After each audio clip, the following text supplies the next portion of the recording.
Hello learners, welcome back to the channel Biznomics. तो आज की क्लास में हम लोग क्या करेंगे, दैट इज़ ADAS के न्यूमेरिकल्स। तो इसका भी जैसे मैंने बताया था एग्जाम में काफ़ी ज़्यादा कोर इंपॉर्टेंट पार्ट है।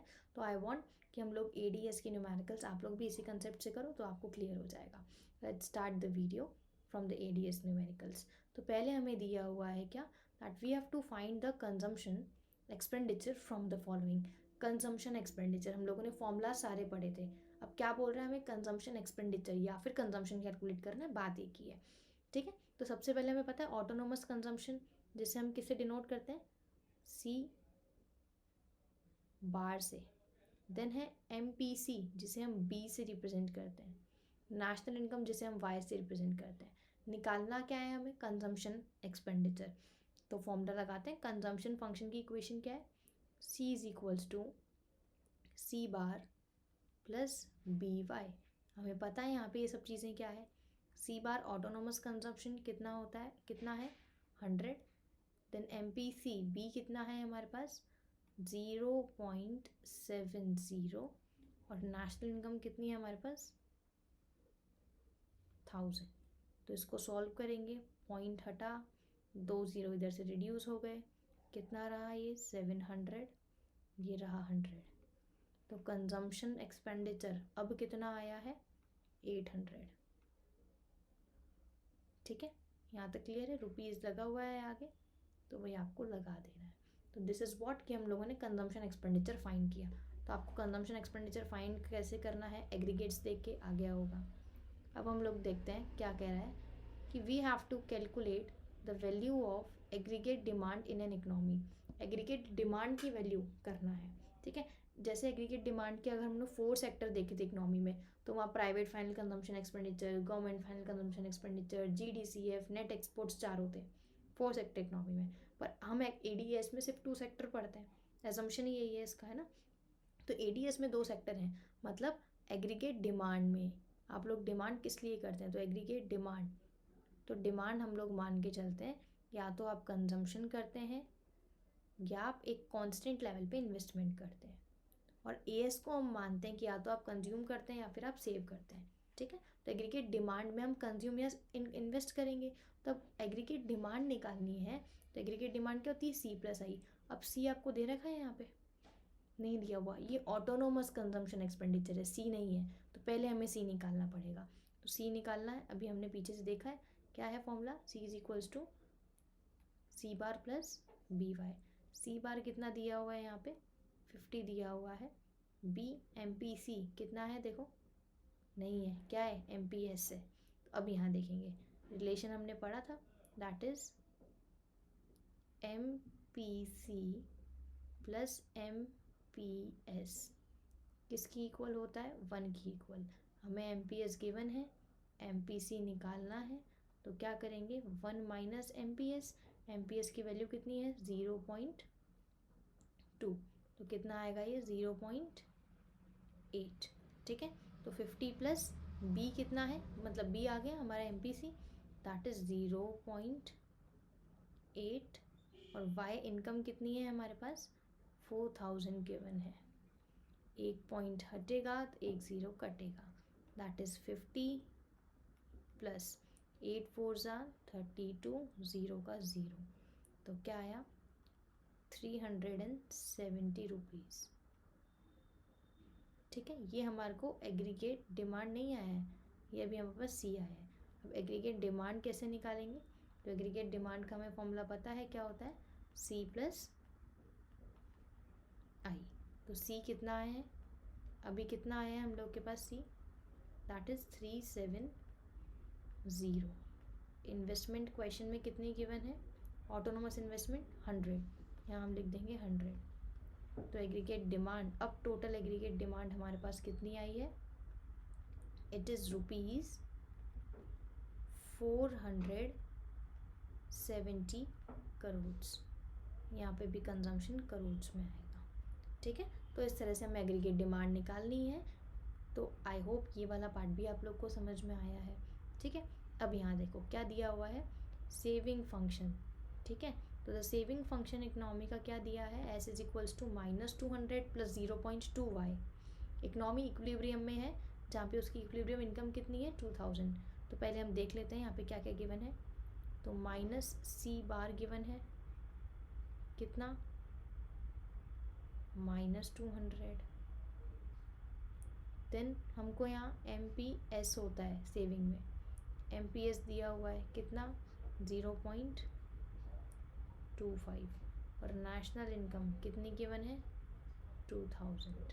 अब क्या कह रहा है आपको, इन्वेस्टमेंट एक्सपेंडिचर फाइंड करना है। ठीक है, इन्वेस्टमेंट एक्सपेंडिचर फाइंड करना है। तो पहले मुझे इसमें ये बताइए आप लोग कि इन्वेस्टमेंट एक्सपेंडिचर कैसे कैलकुलेट करेंगे। हमें पता है AD is equals to C+I होता है। ठीक है, उस फॉर्मूले में आप कैलकुलेट करो और उसको निकाल के बताओ। तो प्लीज़ इसका आंसर मुझे कमेंट बॉक्स में देना। ठीक है, अब हम लोग आगे चलते हैं। आई वॉन्ट कि इतने क्वेश्चन मैं करी हूँ तो एक क्वेश्चन आप भी करें। चलो अब हम लोग नेक्स्ट स्लाइड पे आते हैं। तो नेक्स्ट स्लाइड हम लोग की क्या है, it is we have to complete this table. इस टेबल को कंप्लीट करना है। चलो इस टेबल को कंप्लीट कैसे करेंगे, यहाँ हम फोकस करते हैं। हमें दिया हुआ है इनकम, पहले 0 थी, 100 देन 200 देन 300। सेविंग्स दी हुई है, पहले में कुछ भी नहीं है, देन 0 है, देन 30 है, देन 60 है। फिर कंजम्पशन है, तो 30 देन डैश 170 240। फिर APC पहला कुछ नहीं है, फिर 1 है, देन 0.85 देन 0.8। ठीक है, तो हमें गैप को फिल करना है, मतलब हमें पहले फर्स्ट पार्ट फाइंड आउट करना है। फर्स्ट क्या कह रहा है, सेविंग। आपकी इनकम 0 है, फिर भी आपने कंजम्पशन किया, तो कैसे किया, सेविंग में से निकाल के। तो जब कंजम्पशन यहाँ जो होता है ना, वही नेगेटिव में बन जाता है हमारी सेविंग। तो माइनस का 30 कंजम्पशन हो गया, इसे ही कहते हैं क्या, डिस सेविंग। सेकेंड पे आते हैं। अब यहाँ देखो, हमें कंजम्पशन फाइंड करना है। हमें पता है कि एग्रीगेट सप्लाई या फिर वाई, तो इनकम को या तो आप कंज्यूम कर सकते हो या फिर आप सेव कर सकते हो। ठीक है, तो आपको यहाँ पे देखो, इनकम आपकी कितनी है 100 है, तो यहाँ हम इनकम लिखेंगे 100। कंजम्पशन कितना, अच्छा कंजम्पशन फाइंड करना है तो C का C। सेविंग्स कितनी दी हुई है हमें यहाँ पे 0। ठीक है, मतलब अगर आपकी इनकम 100 है, आपने कुछ भी सेव नहीं किया, तो ये 0 इधर आएगा, माइनस में 100 माइनस 0 100। मतलब अगर आपकी इनकम 100 है, आपने कुछ भी सेव नहीं किया, मतलब सारा कंज्यूम किया होगा, तो सेकंड पार्ट वाला क्या होगा आपका 100 होगा। तो इन दिस वे आपको ये वाले ब्लैंक बॉक्सेस फिल करने हैं। आ चुके हैं पेपर में तो आ सकता है, तो आप लोग को इस तरह के क्वेश्चन भी मैंने बता दिए हैं। ठीक है, ठीक है, चलो अब हम लोग नेक्स्ट स्लाइड पे आते हैं। नेक्स्ट स्लाइड हम लोग की क्या है, ठीक है, इकनॉमी में MPC दिया हुआ है 0.8, इन्वेस्टमेंट बढ़ गया है 1000 से, तो आपको इंक्रीज इन नेशनल इनकम निकालनी है। ठीक है, यहाँ देखो, let me take out a pen.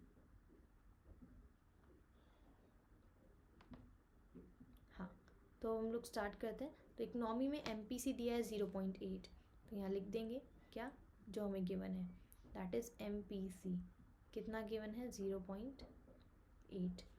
And investment increases, मतलब इन्वेस्टमेंट इंक्रीज हुआ है, चेंज हुआ है, तो डेल आएगा कितना 1000 करोड़। तो find increase in national income, मतलब हमें डेल वाई निकालना है।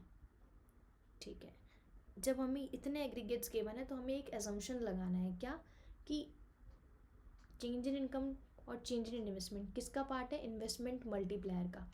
मतलब K इज इक्वल्स टू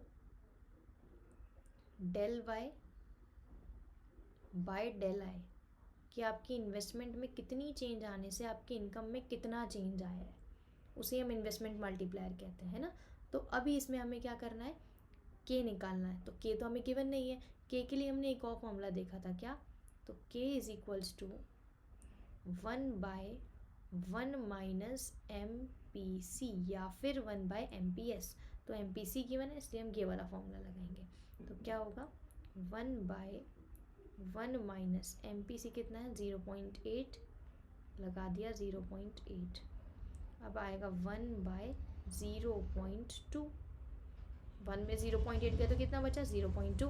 अब इसका पॉइंट हटेगा तो ऊपर आएगा 0, तो 2 में से 10 डिवाइड करिए कितना आएगा 5।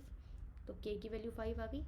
तो अब यहाँ हमें फॉर्मूला क्या है, K is equals to del Y by del आई।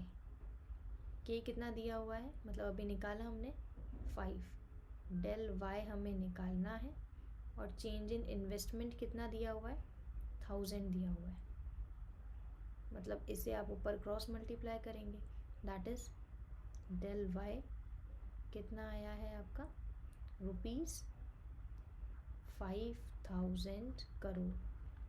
इसका मतलब क्या है कि अगर आपका इन्वेस्टमेंट पहले से ₹1000 बढ़ता है तो आपकी इनकम पहले से ₹5000 बढ़ जाएगी। इसका मतलब ये हुआ, ठीक है। तो इस तरह से आपको क्वेश्चन इसके टारगेट करके सॉल्व करने हैं। तो आई होप कि you all like today's class, सभी को कंसेप्ट समझ आए होंगे कि एडी और एएस के न्यूमेरिकल्स इसी तरह से आप लोग के बनेंगे, ठीक है। सो हम लोगों ने जो अभी लास्ट टॉपिक पढ़ा है दैट इज़ ये वाला, तो ये सारे ही टॉपिक से बाहर एक भी क्वेश्चन नहीं आएगा।